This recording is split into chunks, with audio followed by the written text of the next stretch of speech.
Je vais quand même débuter en me présentant pour ceux qui ne me connaissent pas. Donc, je m'appelle Julie Massé, je suis en charge de coordonner la plateforme Ready to Move et d'animer l'axe accompagnement sur le versant sud, donc du coup, ce qui correspond à l'ex-Picardie. La plateforme Ready to Move, elle a pour objectif de permettre aux jeunes qui ont un projet de mobilité européenne et internationale de le mettre en place avec un interlocuteur près de chez eux. Et donc de pas forcément devoir se déplacer dans des grandes villes pour pouvoir avoir accès à l'information et pour pouvoir rencontrer des professionnels qui sont en capacité de nous accompagner. Et c'est donc dans ce cadre-là qu'on organise des webinaires, et notamment aujourd'hui avec Zelidja. Donc j'aurai à mes côtés ce matin Bérénice Toin, qui est déléguée régionale des Hauts-de-France pour l'association Zelidja, ainsi que 2 anciens boursiers de l'association, donc Célia Lépine et François Colonville. Voilà pour nos intervenants de ce matin. Du coup, on s'organise de la manière suivante ce matin. Si ça veut bien passer. Voici. On va d'abord vous faire une présentation plutôt exhaustive de ce que sont les bourses Zelidja et qui peut y prétendre. On verra également les différentes modalités et le calendrier pour la prochaine session de sélection qui est un peu particulière pour cette année. Vous aurez ensuite du coup les 2 témoignages, celui de Célia qui est partie en 2019 en Norvège et ainsi que celui de Francis qui est parti à 2 reprises en 1968 et 1969. Donc voilà pour notre programme de l'heure qui arrive et du coup je vais laisser la parole à Bérénice pour la présentation des bourses. Je te laisse du coup activer ton micro. Ouais. Bonjour et bienvenue aux personnes qui nous ont rejoints. Tout d'abord, merci d'être là. Je pense que c'est effectivement un contexte particulier et que la plupart se disent que c'est pas forcément le moment pour se projeter ou se préparer dans un voyage. Moi je pense que c'est toujours le moment et même si c'est un voyage moins loin, un voyage adapté aux conditions actuelles. Mais je pense que il y a pas de mauvais moment. Donc je suis contente que le sujet là du webinaire du jour vous ait interpellé aujourd'hui ou à revoir en podcast.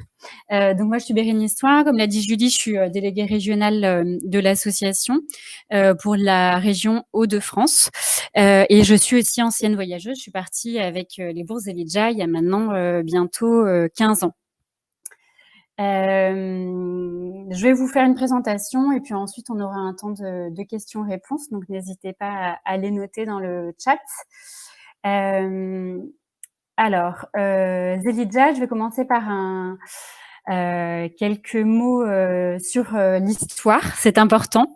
L'histoire de Zelidja qui a démarré il y a 80 ans et puis même plus encore, à la naissance de Jean Walter en 1883. Là, c'est pour vous remettre un petit peu dans le contexte de l'époque.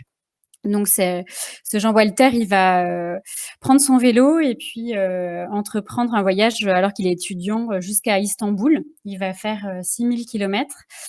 Et puis, ce voyage, finalement, ça va le marquer. Et quand il sera plus tard industriel, il va se dire que sa réussite professionnelle, elle vient en partie de cette expérience qui lui a permis de développer un esprit d'initiative, une capacité d'autonomie et il va vouloir faire bénéficier grâce à sa réussite et à l'argent issu de son activité professionnelle, faire bénéficier à d'autres jeunes d'une expérience similaire pour développer des qualités qui devraient les aider, les accompagner tout au long de leur vie.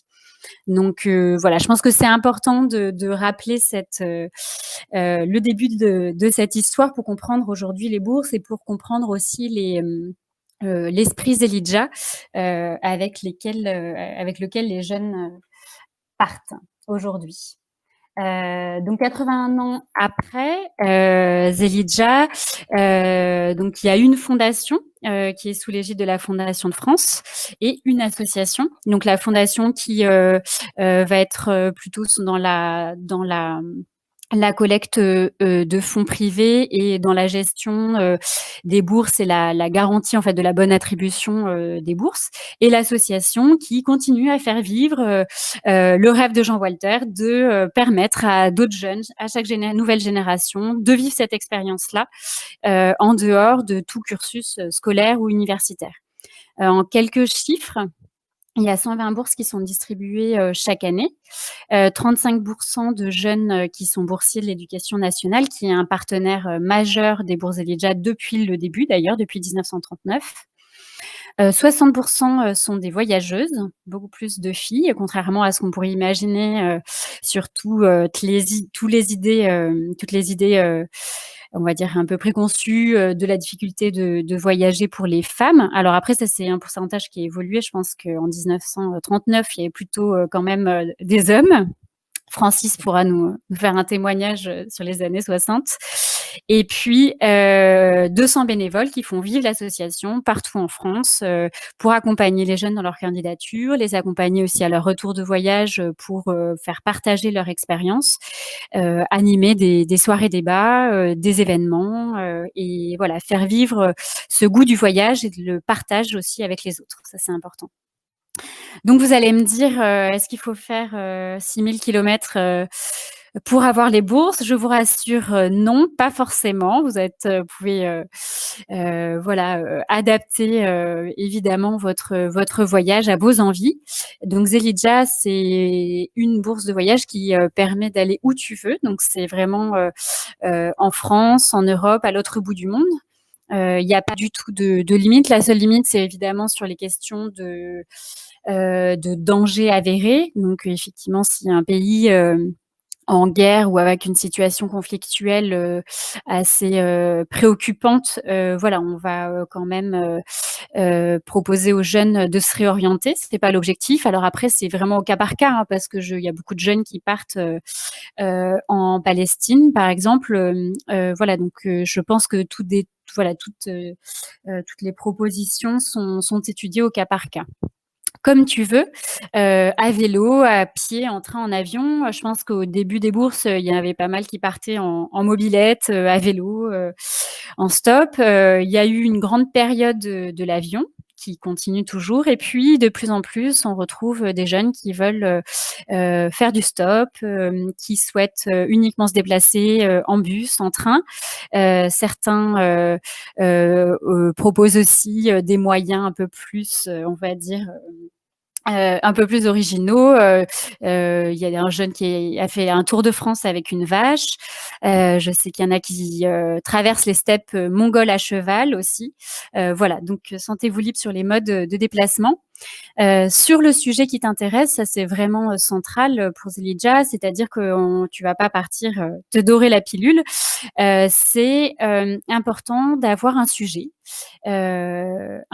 très très libre, qui va te permettre d'avoir un fil conducteur pendant tout le voyage et te raccrocher voilà, à un sujet qui va guider tes rencontres, qui va guider ton itinéraire. Donc là, je vous ai mis des exemples, mais c'est vraiment, si le jeune a une passion, évidemment, c'est plus simple, mais on n'est pas obligé d'avoir une passion. On peut avoir un intérêt, une curiosité pour aller, voilà, en savoir plus sur telle culture, telle cuisine, sur les inégalités sociales dans telle région du monde, sur des activités sportives, musicales, etc. Un autre pilier, Zelidja, c'est de partir seul. Donc là encore, c'est vraiment important de mieux le comprendre. Qu'est-ce que ça veut dire partir seul?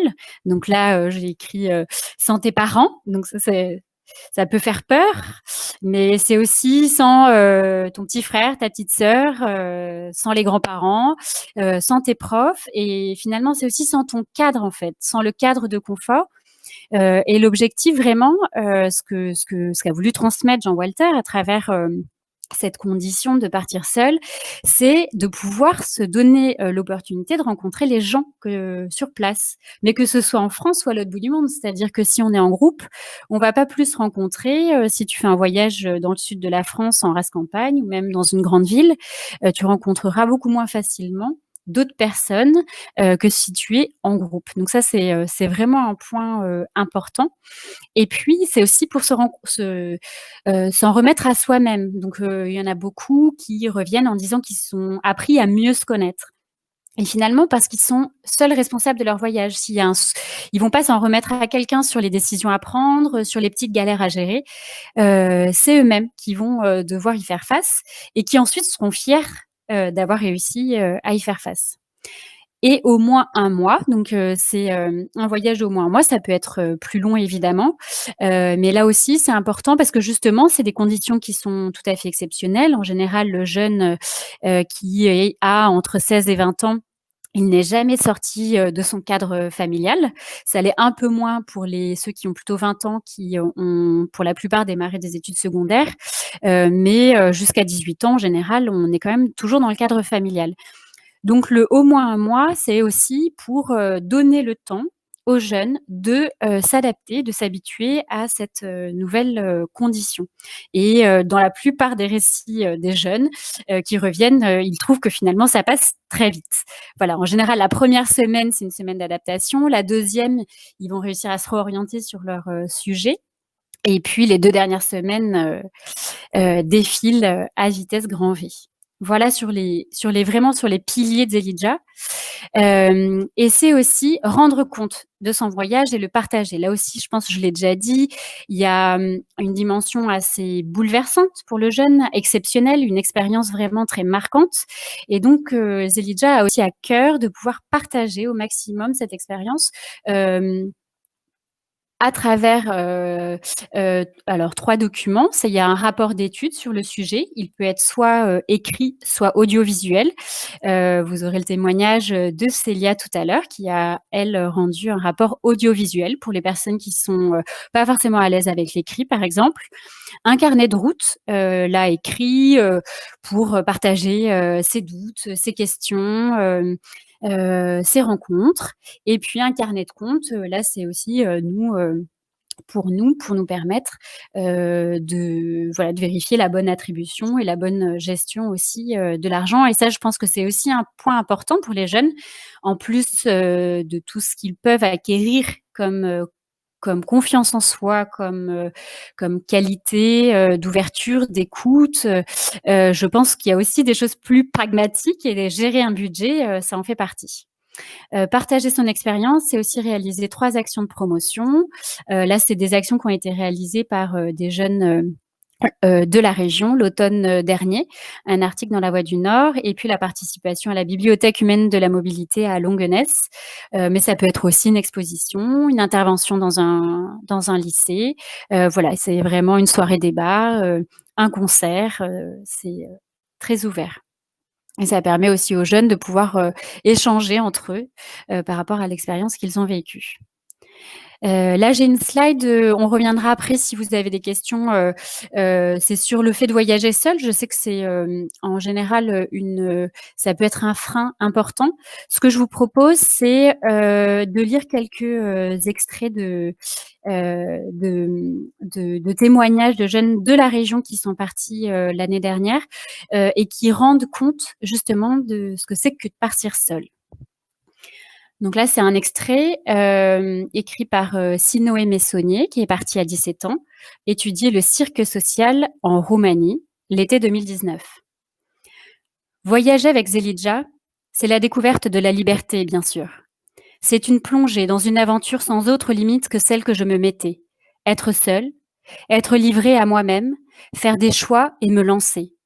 Prendre des initiatives, avoir des dilemmes qui peuvent significativement influer le déroulement de mon voyage. Tout cela contribue à cet apprentissage, à se connaître soi-même. Le dépaysement crée des souvenirs forts, empreints d'émotions, qui me suivront toute ma vie. Adieu la routine, à moi les nouveaux défis et un horizon élargi. Je vous propose maintenant un extrait du rapport de Sania Mayou, qui est partie, elle avait 18 ans l'année dernière, à Cuba, sur le féminisme à Cuba, une révolution à l'intérieur de la révolution. J'ai appris tellement de choses durant ce voyage. C'était le voyage de toutes les premières fois. la première fois que je partais si loin, la première fois que je partais seule, la première fois que je partais pour autant de temps. Je ne suis plus la même. Je suis plus responsable, plus indépendante, plus positive, plus économe et plus patiente. Je me suis sentie vivre intensément, comme jamais auparavant. J'ai compris le sens du mot liberté. J'ai compris ce que j'aimais vraiment et ce pourquoi je me battrai toute ma vie, les droits des femmes. J'ai pu m'adonner à l'exercice difficile de l'introspection et comprendre quelles étaient mes raisons de vivre. Bref, j'ai changé et c'est la première étape avant de pouvoir changer le monde. Je vous propose un dernier extrait d'une expérience masculine pour changer de Pierre Yvan, qui est parti une année auparavant, donc en 2018, il avait 17 ans, étudier l'artisanat et la nature en Norvège. Je ne sais pas si voyager seule pendant 1 mois m'a réellement permis de découvrir qui je suis, quelles sont mes limites. Mais une chose est sûre, cela m'a permis de découvrir la Norvège d'une manière beaucoup plus personnelle que si j'y avais été en groupe, même si pour vous cela paraît être une évidence. Il est vraisemblablement plus simple et plus nécessaire de s'ouvrir aux autres quand on est seul. J'ai rencontré plus de monde pendant ce périple que j'en rencontre en France habituellement. Et j'ai appris à bousculer ma nature peu bavarde pour la rendre plus sociable. D'ailleurs, si j'ai découvert une forme de relation humaine universelle avec l'autre et l'inconnu, j'ai aussi découvert les particularismes d'un pays, les Norvégiens, leur culture. Ne serait-ce que par leur langue, leur amour pour leur patrie et leur mode de vie qui diffèrent sur certains points, le savoir-vivre essentiellement, de celui de la France. Voilà, je pense que ces extraits parlent d'eux-mêmes, sur cette question-là de partir seul, qu'est-ce que ça m'apporte? Et voilà, je pense que les jeunes se rendront bien compte de ce que ça leur apporte.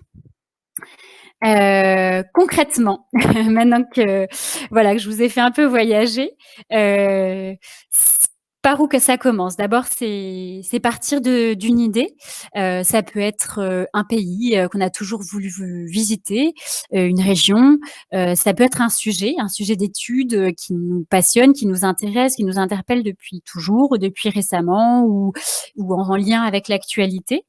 Et puis ça peut être aussi tout simplement voyager. Il y en a qui n'ont pas forcément une idée de région, une idée de sujet, qui ont envie de bouger. C'est comme ça, c'est à l'intérieur d'eux et donc il faut commencer à poser les choses, de dire: «Bon, bah, où est-ce que je me projetterai? Dans quelle région?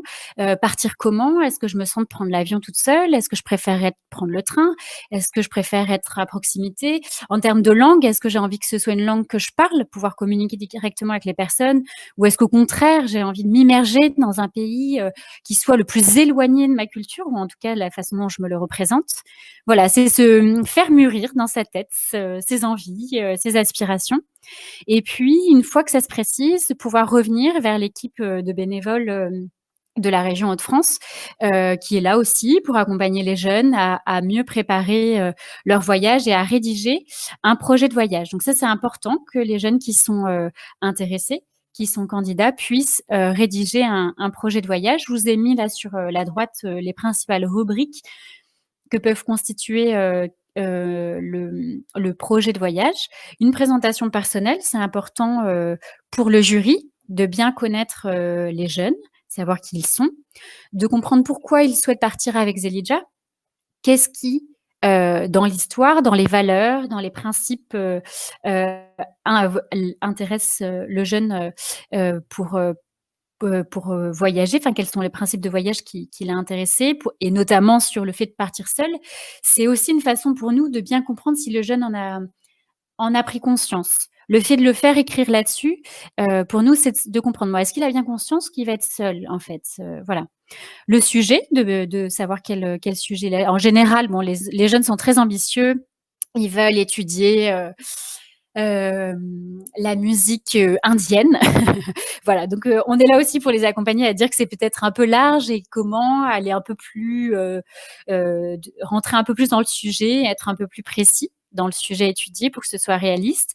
Le format du rapport, que déjà le jeune se projette: «Est-ce que je vais écrire quelque chose? Est-ce que je vais prendre des photos, des vidéos, des enregistrements audio?» Les premiers contacts identifiés, ça c'est important pour le premier voyage, d'avoir identifié 2-3 contacts.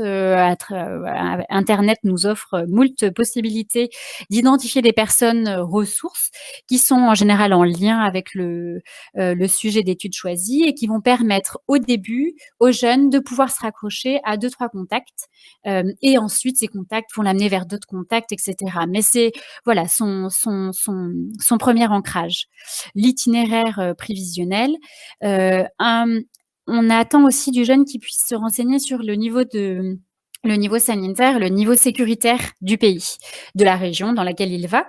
Ça, c'est important. Ça ne veut pas dire si c'est un niveau sécuritaire ou sanitaire particulièrement mauvais, on va l'empêcher de partir. Par exemple, il y en a beaucoup qui partent en Afrique du Sud. On ne va pas l'empêcher d'aller en Afrique du Sud. Mais on va vérifier qu'il se soit bien renseigné. Aujourd'hui, Internet encore offre quand même pas mal de possibilités aux jeunes pour se renseigner, les films, etc. Et voilà, vérifier qu'il ait bien conscience de la situation du pays et qu'il va aussi intégrer le fait, voilà, peut-être qu'on va pas se promener la nuit dans Johannesburg, il y a des règles à respecter, voilà. Donc la prise de conscience de ces règles qui sont pas les mêmes que chez nous. Est-ce qu'il y a des vaccins à faire, par exemple, etc. Des références, savoir voilà comment il s'est documenté sur le sujet ou sur le pays. Et puis le budget prévisionnel, là aussi, comme je le disais, ça c'est un réel apprentissage pour le jeune qui en général a 20 ans davantage qu'à 16, mais voilà, c'est un peu le début de la gestion budgétaire. En termes de montant, donc c'est 900 € pour un premier voyage et ça peut aller jusqu'à 1 100 € pour un second voyage. Donc les jeunes qui ont voyagé une première fois, puis qui ont rendu ce qu'ils devaient rendre, réalisé des actions de promotion qu'ils devaient faire, on leur propose de candidater pour un second voyage. Donc s'ils ont envie, ils ont une possibilité de réaliser un deuxième voyage. Il est important de dire aussi que ces bourses-là peuvent être compatibles avec d'autres bourses, souvent régionales ou en lien avec le sujet. Donc là, je remets les conditions dont je vous ai déjà parlé. Avoir au moins 16 ans et pas plus de 20 ans, partir seul pour une durée minimale de 1 mois et déposer. Donc le dépôt se fait en ligne sur le site internet de Zelidja. Sur le calendrier, donc chaque année, les projets de voyage sont à déposer donc en ligne avant le 31 janvier pour le premier voyage. Il y a une étude, donc il y a le jury régional qui va lire le projet et qui va convoquer les jeunes pour un jury normalement physique. On va voir ce que nous réserve l'avenir. Et ça nous permet aussi d'échanger avec le jeune et de sentir son niveau de maturité, son niveau de préparation et son niveau de motivation. Et ça, c'est très important pour le jury pour décider de l'attribution de la bourse. L'attribution, elle se fait en général mi-avril. Il y a une signature de convention et puis un envoi des chèques avec le montant fin mai, début juin. Voilà, ça, c'est un calendrier un peu standard chaque année. Vous avez plein de voyages à découvrir sur le site internet, très inspirants. Des trucs et astuces pour construire le projet, un forum aussi pour échanger. Il y a une page Facebook aussi pour échanger. Je pense que c'est toujours bien de pouvoir, c'est la possibilité, si vous avez un pays en tête ou un sujet, de pouvoir échanger avec des personnes qui sont déjà parties sur ce sujet ou dans la région dans laquelle vous souhaitez aller. C'est toujours très intéressant, rassurant également pour ceux qui ont des appréhensions. J'ai oublié de rajouter, mais vous pourrez bien évidemment avoir aussi mes coordonnées pour pouvoir soit en savoir plus si vous êtes une structure qui accompagne des jeunes vers la mobilité et si vous êtes vous-même des jeunes pour pouvoir être accompagnés dans la préparation, dans la rédaction de votre projet de voyage. Voilà, je suis allée au bout. Ça c'est pour les partenaires de Zelidja. Pour vous montrer un petit peu les acteurs privés et publics qui soutiennent Zelidja depuis toutes ces années. Merci pour votre attention. Je vous propose maintenant si vous avez des questions, que je puisse y répondre. Alors, merci Bérénice pour cette présentation qui était quand même très complète. J'ai mis le mail dans le chat pour ceux que ça intéresserait. Et en effet, on a là une question. Je te la publie comme ça, tu la verras en même temps. Est-ce que tu la vois? Non, tu ne la vois pas. Non. Voici. Alors, est-ce qu'il est possible à la fin de la journée d'avoir cette présentation pour la montrer au sein du lycée où Andrea, du coup, travaille? Ou est-ce que toi, tu fais des interventions peut-être aussi sur place dans des établissements scolaires? Oui, oui, tout à fait. Nous, on est là aussi pour ça, pour pouvoir faire une présentation, ce qui est voilà, comme sur le même format qu'aujourd'hui, c'est-à-dire avoir une présentation des aspects plus techniques, et puis ensuite avoir aussi un témoignage. Je pense que c'est important de pouvoir aussi faire partager l'expérience directement par des jeunes qui sont partis récemment. Donc, il n'y a pas de souci pour partager les slides de présentation. Comme le disait Julie en début de présentation de webinaire, la vidéo sera en ligne, donc vous pourrez aussi également accéder en replay à ce webinaire. Parfait. On en a une seconde. Flavie qui demande si ce serait possible d'avoir un peu plus de critères quant aux attentes du jury pour attribuer une bourse ou non. Oui, bien sûr. Il y a effectivement du coup une grille d'évaluation. Et il y a à la fois donc le projet, il y a 2 volets. Il y a le projet de voyage donc qui a été chargé en ligne par le jeune avant le 31 janvier. Donc ce que je disais sur le niveau de préparation, c'est-à-dire est-ce qu'il est allé se renseigner sur le pays, la région dans laquelle il souhaite aller, même si c'est en Irlande ou en Espagne, hein, c'est-à-dire que sans aller très loin, nous, c'est important de savoir s'il s'est renseigné sur la région, sur les conditions d'accueil, c'est-à-dire qu'il y a des régions, on sait qu'on peut faire du stop, des régions où on peut moins en faire. Donc, savoir selon les moyens de transport, par exemple, qu'il a prévus, est-ce que c'est cohérent par rapport au pays dans lequel il va. Voilà, c'est de mesurer le niveau de préparation. Ça, c'est vraiment un niveau important. Et le deuxième point important, c'est au moment de l'oral, c'est de pouvoir aussi tester son niveau de maturité. Alors, c'est pas évident, c'est plutôt du feeling, quoi. C'est-à-dire, est-ce qu'on le sent vraiment prêt à partir, ou est-ce que si on le sent pas prêt, on va lui proposer de continuer à préparer, à faire mûrir son projet et à le représenter l'année d'après. Voilà, ça c'est en général plutôt pour les jeunes qui ont plutôt 16 ans, si on sent qu'il y a une fragilité particulière et on se dit là il n'est pas encore prêt, et il faut voilà, peut-être attendre l'année prochaine et en tout cas lui proposer. Peut-être que Francis n'hésite pas, Francis Collonville est membre et a été président du jury de l'Aix-Picardie, donc il est très au fait aussi des critères voilà, du jury. Donc n'hésite pas, Francis, si tu veux me compléter sur ces aspects. Oui, tu as bien résumé la chose.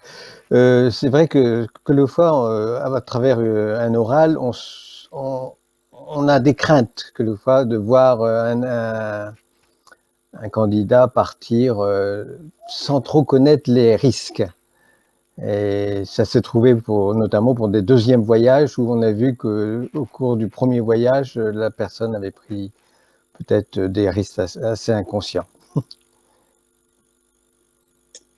Du coup, ça va peut-être permettre d'enchaîner sur la suivante, qui est voilà, l'esprit Z, qui est souvent évoqué sur le site internet et un peu partout. Est-ce que vous pouvez en parler un peu plus, nous décrire ce que c'est? Oui, c'est une très très bonne question et ça me fait plaisir. Je pense que vous avez bien suivi si vous posez cette question. Donc c'est quelque chose, c'est un concept effectivement pas forcément facile à définir. Je pense que si j'ai eu à cœur aussi de vous rappeler l'origine des bourses, c'est aussi pour en partie expliquer ce que c'est que l'esprit Z. à travers l'expérience de Jean Walter, même si ce que je disais, il faut pas non plus nécessairement parcourir 6000 kilomètres à vélo pour avoir l'esprit Z. Mais l'esprit Z, c'est la rencontre de l'autre. C'est aussi aller chercher les conditions à la fois de déplacement et d'hébergement qui permettent au maximum d'aller vers l'autre et en même temps d'économiser, donc d'avoir du coup une attention, une sobriété heureuse, comme certains aiment bien le dire. Donc par exemple, un jeune qui va se dire je vais aller dormir à l'hôtel pendant 1 mois, ça va être très bien. Parce que ce sera tout confort. Ça, par exemple, c'est pas l'esprit Z.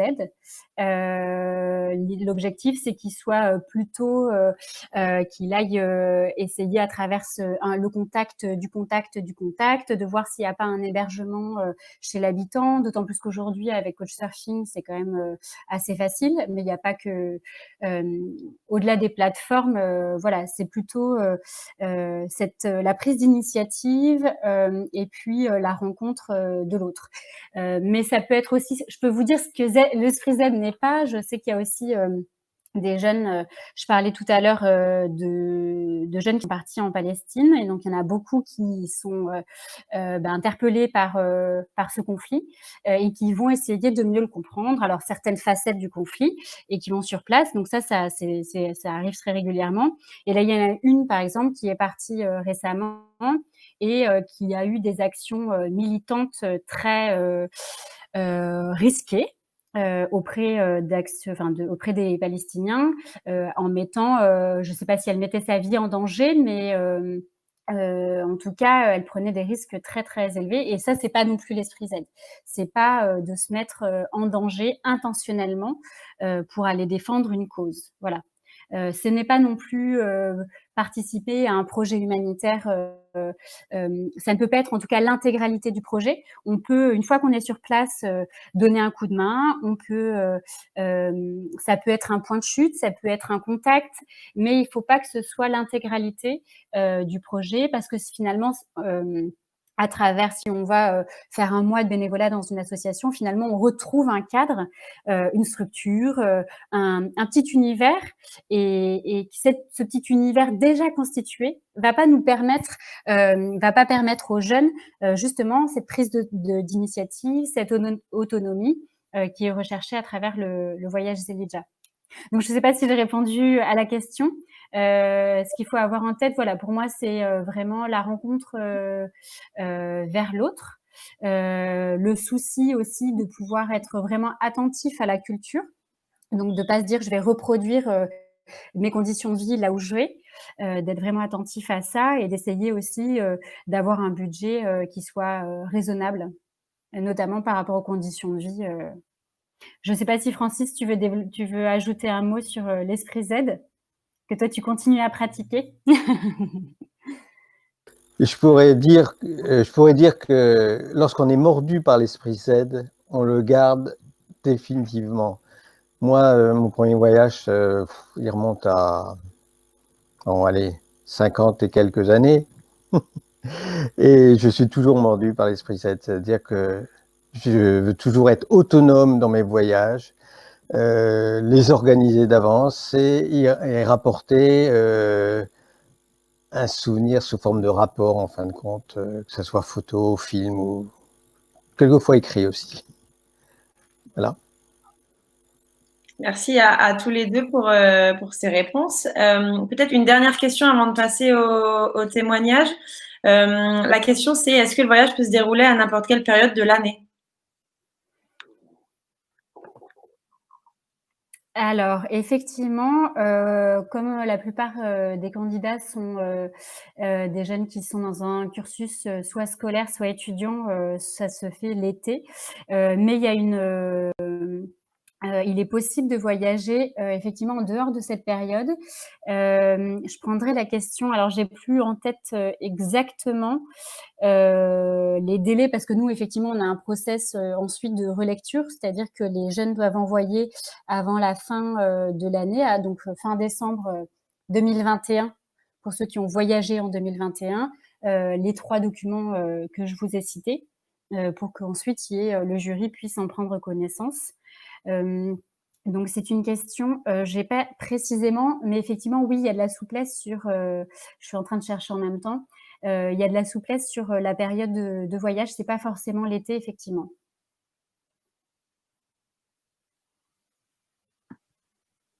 Très bien. Peut-être le temps que tu trouves cette réponse et on en reparlera peut-être du coup après.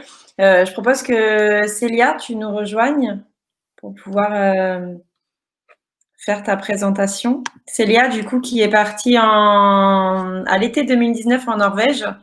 Je vais te laisser prononcer le nom de ta thématique d'études. Pas de problème. Voilà, voilà, qui est partie à 18 ans, du coup, l'année dernière. Donc, je te laisse la parole. Bonjour à tous. Du coup, je m'appelle Célia. Comme elle l'a dit, j'ai fait mon premier voyage en Norvège en été 2019 et je suis partie seulement un mois, ce qui est déjà bien. Du coup, ce que je vais vous expliquer, c'est pas tant mon voyage, mais plus la partie d'avant, donc la préparation. Donc, j'ai connu Zelidja à mon lycée durant la journée des anciens élèves. Donc, c'était une journée où on a concerté sur les parcours scolaires des anciens élèves qui étaient venus montrer. Et du coup, j'ai rencontré Pauline Guenon. Donc, j'ai été la voir pour ses études. Et finalement, en fait, elle avait posé sur sa table des Zelidja, elle m'a expliqué du coup l'association, les démarches à suivre pour réaliser un voyage. Et ça faisait tellement longtemps que je rêvais de ça que une fois rentrée à la maison, j'ai commencé à travailler sur le projet. Mais j'ai quand même eu des difficultés parce que même si j'en rêvais, je n'ai jamais vraiment voyagé. Donc je n'avais aucune connaissance du monde du voyage, de comment il fallait s'y prendre. Je n'avais aucun pays ni sujet qui me tenait vraiment à cœur parce que je voulais vraiment tout découvrir. Alors je me suis d'abord concentrée sur les pays nordiques. Et du coup, pendant un mois, je devais aller une semaine au Danemark, une semaine en Suède, une semaine en Finlande, une semaine en Norvège, et étudier les arts de vivre. Mais une fois mon oral, on me dit que c'est irréalisable, qu'il fallait que je recentre mon projet. C'est pourquoi, du coup, je me suis donc concentrée sur la Norvège et j'ai étudié le friluftsliv. Donc, c'est l'art de vivre de la Norvège. Et du coup, j'étais un peu déçue parce que je devais me concentrer et en même temps, ça m'a énormément aidée. J'étais très, très bien accompagnée tout le long, du coup, de ma préparation de voyage. Maintenant, se passe la recherche de contacts que je n'avais pas trouvé. Et j'ai contacté des associations, j'ai trouvé des personnes, mais personne ne m'a répondu.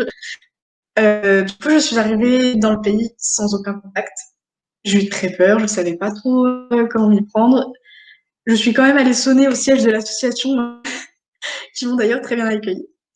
Mais j'ai rencontré, en fait, c'est les rencontres qu'on tout fait. J'ai réussi à aller dans les bons milieux. Du coup, j'ai rencontré une fermière, j'ai rencontré des étudiants dans un milieu agricole, des animateurs d'activités en pleine nature. Enfin, j'ai vraiment réussi à trouver les bons contacts.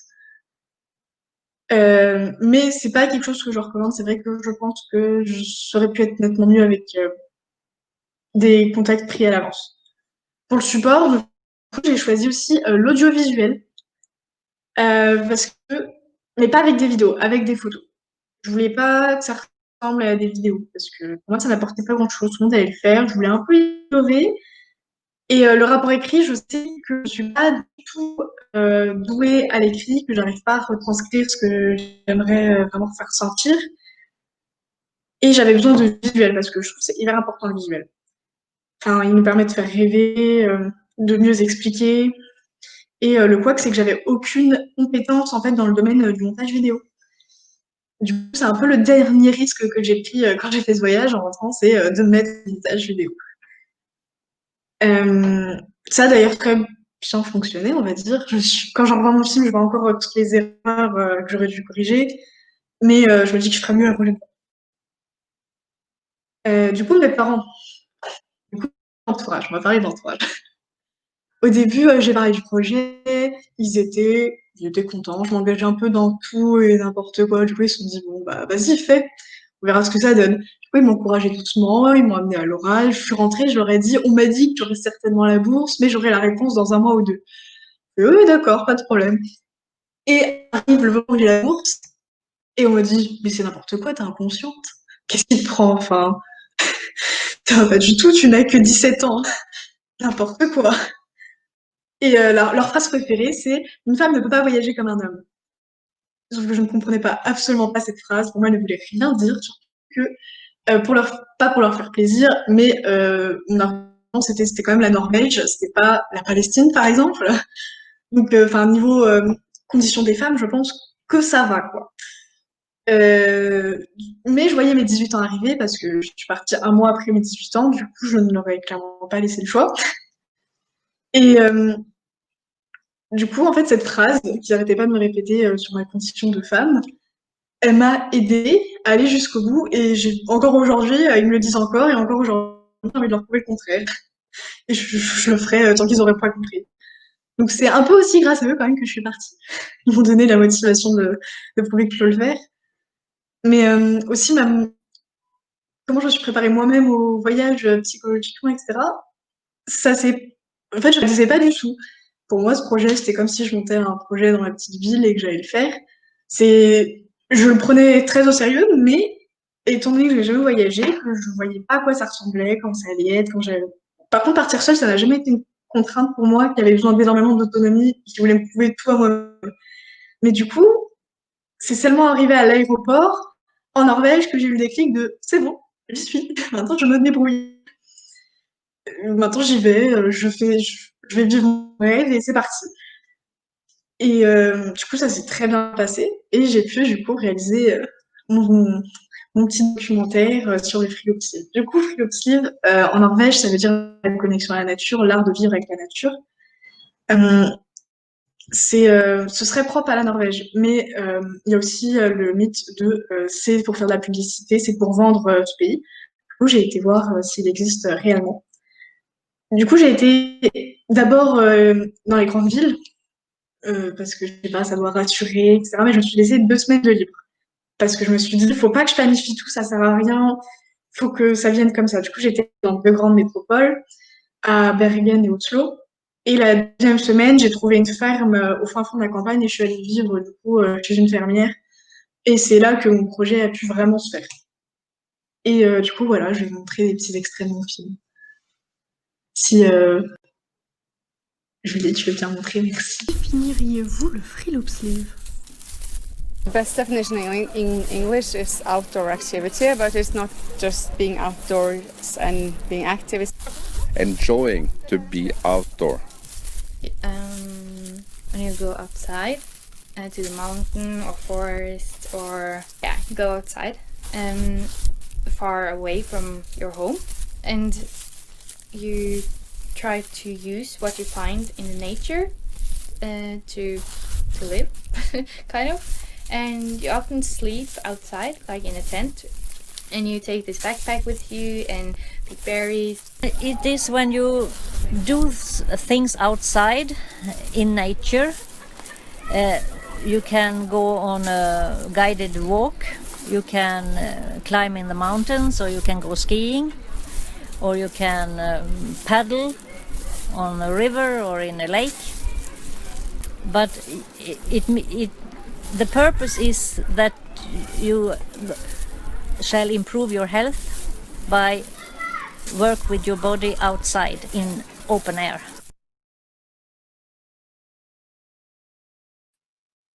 Est-ce que tu souhaites passer directement à l'autre partie? Après, s'il y a des questions, je peux y répondre, mais sinon, ça c'était une des premières parties du film, et la prochaine qu'elle va vous montrer, c'est plus la fin plus approfondie et presque la conclusion en fait de ce qui va se passer.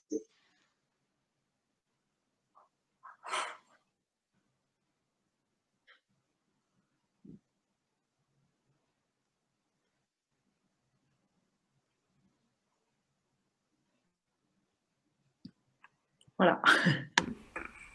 Ma définition du friluftsliv après mon voyage serait la connaissance de la nature pour vivre en cohésion avec elle, car elle nous procure autant de bien-être que la santé.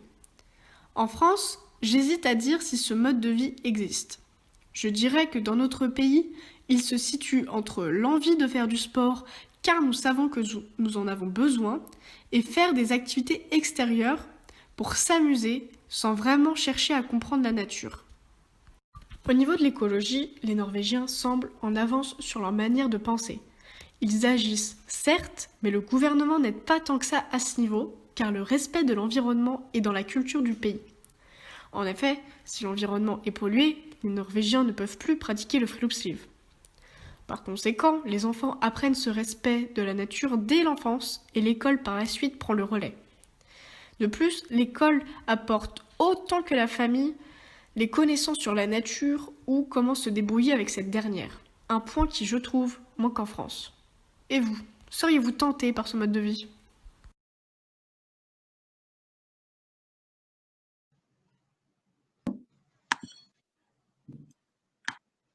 On a une première question pour toi qui vient de la part de Flavie, qui est, du coup, moi j'ai une question sur la phrase de tes parents. Je comprends que ça t'est encore plus motivé à partir, mais qu'est-ce que tu as parlé à Zelidja de cet aspect et qu'est-ce qu'ils t'ont dit?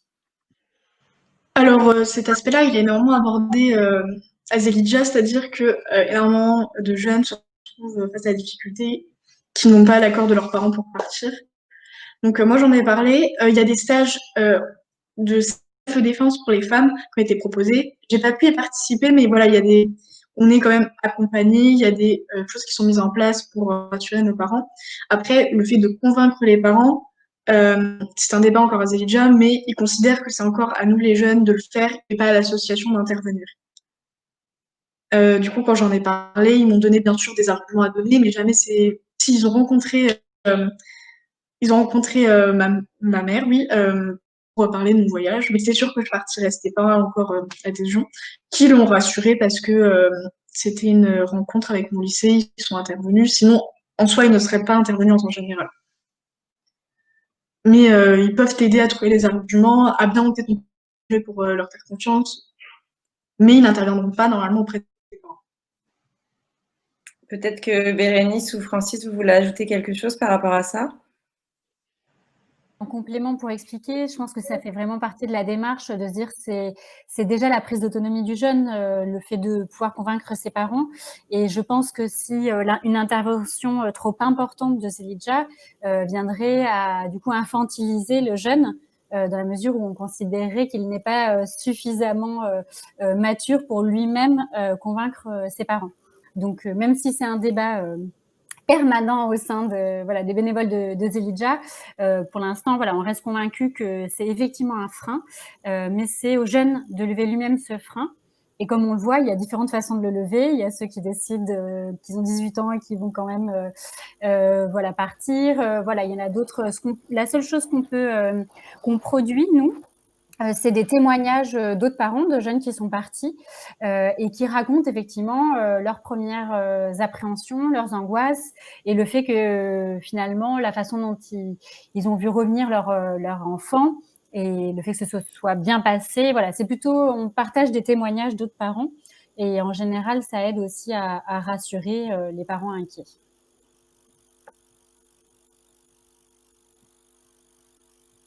Ok. J'en profite pour répondre. J'ai trouvé une définition ouverte de l'esprit zen. Voilà, je vous la copie-colle dans le chat. Et j'en profite aussi pour dire sur la période de voyage. Effectivement, comme il y a un calendrier en termes de jury de sélection et puis ensuite de relecture des bourses, c'est quand même en général entre juin et la fin de l'année. Mais ensuite, il peut y avoir des dérogations et notamment il y a des jeunes qui partent 6 mois, 1 an, ça arrive. Et dans ce cas-là, évidemment, c'est en dehors du calendrier habituel. Donc, c'est pour dire que la majorité suivent le calendrier que je vous ai présenté. Mais s'il y a des projets avec un départ différé ou une période beaucoup plus longue de voyage, c'est possible aussi d'en faire la demande. Et tout ça, c'est à discuter avec les membres du jury. Voilà, merci pour les précisions. Célia, peut-être une petite question sur, je sais pas, quel conseil tu pourrais donner à un ou une jeune qui hésite un peu à se lancer. pas par le fait de ses parents, mais de se dire que voilà, c'est vraiment une expérience qu'il y a à faire seule. Tu parlais tout à l'heure des contacts que tu n'avais pas trouvés, ça t'a pas empêché de partir quand même, mais du coup, c'est des points sur lesquels il faut être vigilant selon toi. Est-ce qu'il y en a d'autres? Des points vigilants. Ne pas partir non plus en se disant que tout est sécure, mais il faut pas partir non plus parano. Mais parfois, il y a des situations où tu te retrouves dans lesquelles, bien sûr, des galères. Par contre, ça, on ne pourra pas les éviter. Mais on peut peut-être éviter de s'embourber, comme tu disais, bien se renseigner sur le pays. Parfois, ce qu'on fait quand on entre dans une maison, enfin, les valeurs des pays, les habitudes qu'ils ont, qui sont différentes des autres, qui peuvent parfois offenser dans d'autres pays. Donc, bien se renseigner sur ça, parce que c'est parfois des petites situations auxquelles on peut se retrouver dans l'embarras. Sinon, ce que je conseille, c'est vraiment de se lancer. Enfin, on ne sera jamais totalement prêt. Ça n'existe pas le moment parfait. Donc, c'est basique à dire, hein, mais c'est maintenant que jamais. Surtout qu'en plus, on a la chance d'avoir une bourse, une aide, où on est suivi tout le long. Donc, faut en profiter. Tu as bien raison de le préciser et c'est très important de le dire. Est-ce que du coup, tu comptes repartir une seconde fois? Oui, je compte partir une seconde fois. Ok. Ça va dans le sens de Francie tout à l'heure, hein, qui disait qu'une fois qu'on était parti, c'était compliqué de dire je m'arrête à ça, en fait, hein, juste une fois. En général, quand on commence, eh ben, on ne s'arrête plus. Non, mais Et du coup, tu as déjà une idée sur ton projet? Ce serait toujours la Norvège? non, absolument pas. J'aimerais aller en Ukraine étudier le mouvement Femen, mais on verra si je reste sur ce projet-là. Ok. Eh ben, super. Merci beaucoup pour ton témoignage. Ça nous permet d'enchaîner du coup avec celui de Francis, qui est parti du coup à 2 reprises et qui pourra peut-être te donner aussi des conseils sur cette seconde phase de projet du coup. Avec plaisir. Bon, moi, je suis parti en 68 et 69, donc c'était une autre époque. Les montants des bourses étaient beaucoup plus faibles. Les moyens de communication par avion étaient très onéreux à ce moment-là. Et donc, il fallait trouver moyen de faire des économies, peut-être travailler sur place, etc. Moi, quand je suis parti, c'était l'année de mon bac, j'étais très mauvais en anglais. J'ai évité, je ne voulais pas partir dans des pays étrangers parce que je ne me serais pas débrouillé avec la langue. Donc, je suis resté en France. Et en France, on peut aussi trouver l'aventure, trouver des domaines qu'on ne connaît pas. Donc, moi, j'ai fait mon premier voyage sur le secours en montagne dans le Briançonnais. J'étais un petit peu mordu de montagne. J'avais fait quelques expériences pendant les vacances et je voulais donc connaître ce domaine-là. Donc là, j'étais en fin de compte très encadré puisque j'étais avec les secouristes qui étaient les gendarmes ou les CRS de haute montagne, donc entouré par des guides, des aspirants guides, etc. Mais c'est vrai que quand on est en autonomie complète, là on se rend compte qu'il faut se débrouiller, il faut trouver des contacts, il faut ne pas hésiter à partir devant soi. Bon là, le problème c'était surtout la montagne avec ses risques. Donc ça m'a permis de beaucoup évoluer. Bon. D'apprendre à voir dans les risques de la montagne les accidents, des accidents qui peuvent être mortels et ça forge un caractère quand même. Voilà. Et le deuxième voyage, c'était toujours la montagne. Et j'étais un peu passionné par l'écologie à ce moment-là. C'était quand même le début, on en parlait, et la naissance des parcs, des réserves, des parcs naturels.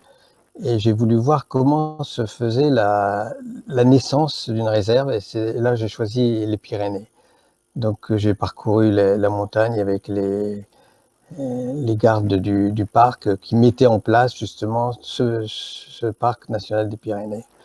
Donc là, c'était aussi une autre aventure, c'est de revoir la nature de près, de l'étudier et essayer de trouver des moyens de la préserver. Voilà. Donc les voyages, je les ai surtout faits soit le covoiturage dont on parlait pas à ce moment-là, mais qui venait à l'esprit. Ça a été le stop, le camion. J'ai traversé toute la France en camion. Donc c'était aussi une expérience puisque ça m'a permis de connaître la vie des routiers hein, sur des longs parcours. Et voilà. Bon, donc, et après, je vous dis, quand on est mordu, on va plus loin.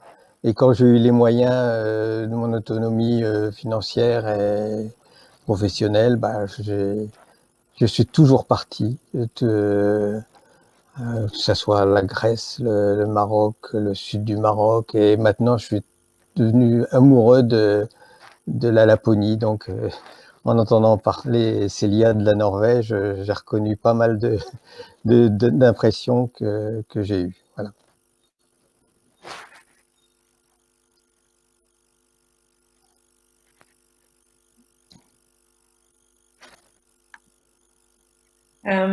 Du coup, moi, j'ai une petite question par rapport, du coup, à toute cette évolution. Après ces 2 expériences, du coup, ça a donné quoi? Parce que les bourses d'Elysia, c'était valable sur les 2 années, mais ensuite, j'imagine qu'il y a eu d'autres projets qui ont été en rapport. Vous êtes resté quand même dans l'association. Comment ça se passe après, une fois qu'on a bénéficié de ces bourses? Le problème, c'est qu'il y a eu un moment de flottement. L'association s'est créée un peu après. Et en fin de compte, j'ai vécu des années où apparemment Zelidja avait disparu. Ça n'existait plus. Et il y a l'association qui s'est remontée avec des anciens lauréats. Et à ce moment-là, j'ai repris contact. Mais entre deux, bah, j'ai voyagé en famille à droite, à gauche, mais toujours avec cet esprit de Zelidja, c'est-à-dire partir en autonomie, même si on est accompagné. Hein. À un moment, j'ai voyagé avec 3 enfants, ma femme, 3 enfants, on était à 5. Comme ça, un petit peu à l'aventure, et c'était extraordinaire. Et j'aurais bien voulu communiquer, donner la possibilité à mes enfants de faire ces voyages Zelidja, mais ça ne marchait plus. Ça n'existait pas à ce moment-là, quand ils avaient l'âge. D'accord. Est-ce que peut-être pour les petits-enfants plus tard, Ah oui, peut-être, mais enfin, il faut encore qu'ils grandissent. on va leur laisser un peu de temps quand même. Oui. Mais d'accord, parce que du coup, après, il y a quand même eu un retour dans l'association pour la région Picardie, du coup, à l'époque, quand c'était la Picardie. Oui. Donc finalement, on reste toujours près de Zelidja une fois qu'on a bénéficié de ces bourses. Ben pour ma part, oui. Dès qu'on a proposé de faire partie de l'association, d'être dans un jury, bon, je suis parti bille en tête, hein, mais j'ai eu du mal à rencontrer les lauréats de la région, ça a été relativement facile, mais de les entraîner dans cette démarche-là de jury, il y en a beaucoup qui n'ont pas suivi, en fin de compte. Et pourtant, ils étaient mordus Zelidja.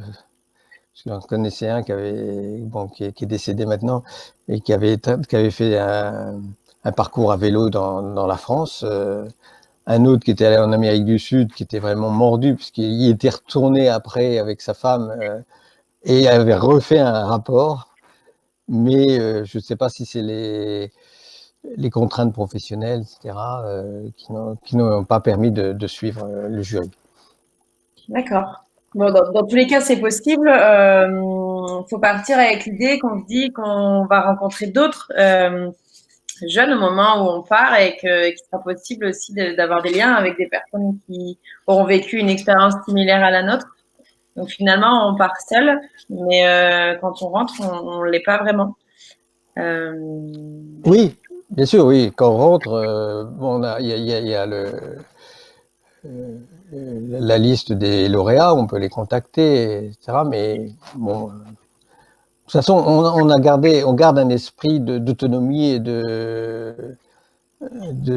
d'être seul hein, quand on a fait Zelidja, je pense, puis de se débrouiller par soi-même. J'imagine. Bérénice, tu veux ajouter quelque chose? Oui, peut-être juste sur les temps de partage. Donc, il y a à la fois au niveau régional, voilà, des temps de partage entre les jeunes qui sont partis l'été précédent. Et puis, il y a au niveau national aussi. Donc là, cette année exceptionnelle, du coup, ne nous a pas permis d'organiser, mais il y a une cérémonie chaque année. Qui se tient la plupart du temps donc à Paris, au cours de laquelle donc sont réunis l'ensemble des lauréats. Donc les lauréats, on l'a pas précisé, c'est les jeunes qui sont partis 2 fois.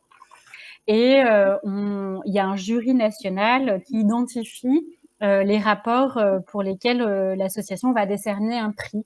Donc c'est une façon aussi de récompenser, de valoriser les rapports, qu'ils soient écrits ou audiovisuels, avec un prix de l'écriture, un prix de l'humour, un prix de l'audace, un prix de l'illustration. Voilà. Donc c'est un grand moment de fête. Il y a l'association a un orchestre, c'est des anciens qui sont partis, qui se sont retrouvés et qui font de la musique ensemble. Et donc, c'est un moment festif où les jeunes se retrouvent, échangent. Et en général, donc, c'est le moment de rencontre de tous les jeunes qui sont partis la même année. Et c'est aussi pour les anciens des moments pour retrouver voilà, les autres générations. Donc ça, c'est des temps forts. Et depuis quelques années aussi, les bénévoles, les anciens qui sont partis organisent un festival de voyage en Savoie. À petite échelle, mais voilà, c'est un autre, donc c'est un projet qui est porté voilà par des groupes de bénévoles, et c'est aussi une façon de partager, de se retrouver. Voilà, je pense que c'est important cette question-là de pouvoir partager et se retrouver. Et voilà, donc c'est pour ça que je prenais le temps de préciser. Merci. Et puis du coup, ça nous permet de faire le parallèle avec la question qui a été posée. Du coup, pour Francis, qui est, est-ce que vous pouvez nous parler un peu de l'évolution de Zelidja, vous qui côtoyez l'association depuis longtemps? Ça parle notamment du coup avec tous ces événements qui n'existaient certainement pas avant et qui sont mis en place désormais. Quelle évolution vous avez vue dans l'association au cours de toutes ces années? Alors d'abord, dans le choix des voyages, on se posait moins la question de la sécurité. Actuellement, il y a plein de pays où on ne peut plus aller. Franchement, alors qu'à ce moment-là, on se posait pas cette question-là. C'était peut-être, il y avait peut-être pas de sécurité, mais c'était moins médiatisé en fin de compte. D'autre part, je voulais répondre aussi à une question qui a été évoquée, c'est que à ce moment-là, au tout début, il y avait que des garçons. Et je me rends compte avec l'évolution que maintenant les filles elles prennent en revanche et qu'il y a, je pourrais presque dire qu'il y a pratiquement que des filles. Il y a très peu de garçons et je suis toujours étonné dans les projets, que ce soit des projets, qu'il y a très peu de projets portés par des garçons. Bon, alors est-ce qu'ils sont plus frileux? Je ne sais pas. D'autre part, dans les moyens de faire un rapport, au tout début, c'était manuscrit, hein, complètement. Et pour des soucis d'économie, on faisait quelques photos en noir et blanc. Alors bon, il y en a beaucoup qui avaient des talents artistiques, qui ont fait des carnets de voyage, aquarelles, dessins, etc., qui me paraissaient absolument superbes. Mais maintenant, avec le retour, si j'avais eu les moyens qu'il y a maintenant, j'aurais complètement fait autre chose pour mon rapport. Hein. C'était assez évident. Bon, qu'est-ce que je pourrais rajouter d'autre? Bon, ce qui a beaucoup changé, c'est les moyens de transport. Le montant de la bourse, il me semble que maintenant, il est plus élevé qu'il était à notre époque. Hein. Je pense que ça devait tourner entre 300 francs de l'époque à 500 francs pour le deuxième voyage. Ça devait tourner dans ces eaux-là. Est-ce que sur le nombre de départs, ça a changé aussi? Est-ce qu'il y a plus de départs maintenant qu'à l'époque? Je ne sais pas, parce que je n'ai pas les statistiques en tête. Je ne pense pas. Là, je peux pas répondre. J'ai pas sais pas, l'info non peut-être que plus. bien Rémi, elle peut répondre. Désolée, non, j'ai pas l'information Non. sur l'évolution en termes de départ. Non, ce qu'il faudrait, c'est voyage. est-ce On qu'on voit a tout déjà l'évolution en termes de genre. Hein. Avant, c'était du coup essentiellement des garçons et maintenant, c'est quasiment que des filles. Donc, ça, c'était déjà une belle avancée. Il y a une autre question qui est comment se passait la candidature puisqu'il n'y avait pas Internet? Ah oui. Bon, on avait connaissance, moi j'ai eu connaissance pour ma part de Zelidja lors d'une réunion dans le lycée, puisque le proviseur du lycée à ce moment-là était favorable à Zelidja. Je sais pas, il avait peut-être déjà participé à Zelidja. Et ensuite, les candidatures se faisaient manuscrites par courrier. Voilà, on envoyait notre rapport, notre projet par courrier, et tout se passait par courrier. Il n'y avait même pas de communication par téléphone. Et on n'avait pas de candidature, on passait pas devant un jury physique. Tout se faisait par écrit. Après, ça demandait quand même déjà un plus gros engagement de départ, de devoir écrire, de devoir aller poster sa candidature, plutôt que là, sur Internet, en 2-3 clics, c'est quand même beaucoup plus rapide et c'est moins engageant, de mon point de vue. Ce qui fait que peut-être ça rendait légitime le fait de ne pas devoir passer d'oral, puisque la candidature était déjà vraiment appuyée. Je sais pas, c'est une idée comme ça, mais ça pourrait être une des raisons. Oh, oui, peut-être, c'est-à-dire que peut-être qu'un projet manuscrit parle plus qu'un projet tapé sur Internet. Bon, il y a l'écriture peut-être qui peut jouer déjà. Bon, la façon de s'exprimer, que ce soit sur Internet ou par écrit, je pense que c'est à peu près pareil. Mais je pense que vraiment passer par l'écriture, ça reflète déjà le caractère de la personne. Bon, ça sans être un expert en écriture, je pense que ça doit être déjà donner des idées. Bon, puis après, je pense qu'il y avait beaucoup moins de candidatures, donc on ne faisait pas de sélection par l'oral. Ça se comprend. Du coup, on a une dernière question au niveau du profil des jeunes. Est-ce que c'est ouvert aux jeunes qui relèvent de l'aide sociale à l'enfance, par exemple?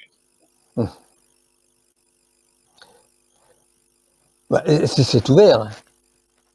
Mais le tout, c'est qu'ils aient la possibilité de faire un projet. Et un projet, il y a déjà une démarche intellectuelle. Donc, déjà toucher les lycéens dans les lycées professionnels, c'est déjà plus délicat. Ils ont une réticence déjà avec l'écriture, avec... Bon, peut-être s'ils passent un oral directement, ça ira mieux. Mais je pense que c'est déjà une barrière d'élaborer un projet, de prendre des contacts, etc. Il faut avoir peut-être baigné dedans depuis toute son enfance, avec l'exemple des parents ou des profs. Là, je ne veux pas trop me prononcer là-dessus. Est-ce que c'est vrai que... ouais.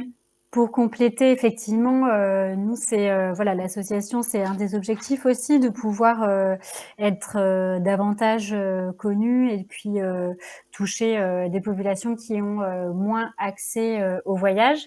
Mais effectivement, on sait, en fonction du cadre familial, il va y avoir plus ou moins de freins. Et donc tout l'enjeu va être sur l'accompagnement, c'est-à-dire qu'effectivement une personne qui va avoir autour d'elle peut-être plus d'amis, de famille qui voyagent ou qui a vécu à l'étranger, qui a travaillé à l'étranger ou qui est parti en vacances avec ses parents, le cheminement va se faire plus facilement, il y aura moins de barrières mentales que dans une famille où les parents eux-mêmes ne voyagent pas et donc ils vont forcément projeter leur appréhension du voyage qu'ils ne connaissent pas sur leurs enfants. Et je pense que là-dessus, effectivement, nous, notre rôle, il est vraiment dans l'accompagnement et de pouvoir rassurer et de pouvoir accompagner dans la préparation du projet. Clairement, ça demande pas du tout, nous, le même investissement. Et donc, c'est un des objectifs de l'association, de pouvoir toucher des jeunes voilà, de milieux différents. Et voilà, et on sait bien que c'est pas les mêmes. Voilà, qu'il faut aller un peu plus loin, c'est sûr, dans l'accompagnement. Merci du coup pour ces précisions. On retiendra que du coup c'est ouvert à tous, avec un degré d'accompagnement plus ou moins important.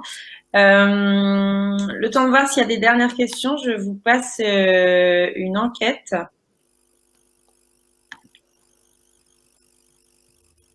Sur le contenu de ce webinaire, n'hésitez pas si vous souhaitez aussi être recontacté par un bénévole de l'association. Et si vous avez d'autres questions aussi, n'hésitez pas, je laisse 5 minutes pour pouvoir répondre à ça.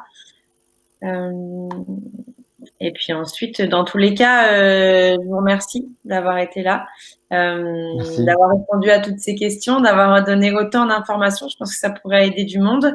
Pour rappel, du coup, ce webinaire, il est enregistré et il sera disponible sur la chaîne YouTube de Ready to Move, donc dans la semaine. Et vous aurez également la présentation PowerPoint par mail. Donc, pas de souci pour ça. Vous pourrez réutiliser la présentation voilà, à d'autres moments. Et aussi, n'hésitez pas à faire appel à Bérénice s'il y a besoin d'une intervention sur vos territoires. Pour rappel, son mail est dans le chat. Oui, évidemment, n'hésitez pas vraiment pour avoir une présentation dans une structure dans laquelle vous travaillez, auprès de jeunes ou pour avoir aussi un accompagnement ou des conseils pour votre propre projet. On est là pour ça. Et merci de votre attention. Alors, je voudrais rajouter, si c'est possible, dire que n'ayez pas peur, allez-y, lancez-vous, c'est absolument extraordinaire et ça va marquer toute votre vie. C'est très bien de le préciser. Il y a besoin de le redire, donc c'était essentiel. Célia, je ne sais pas si tu voulais dire un dernier mot peut-être. Merci d'être venu et de nous avoir écoutés. Et si vous foncez dans l'aventure, n'hésitez pas à nous le dire. Hein.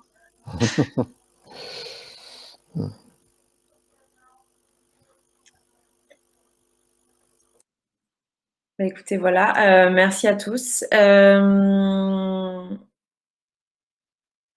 Vous pouvez retrouver du coup toutes les informations sur le site de Zelidja en attendant. Et du coup, on vous souhaite une bonne journée. Merci.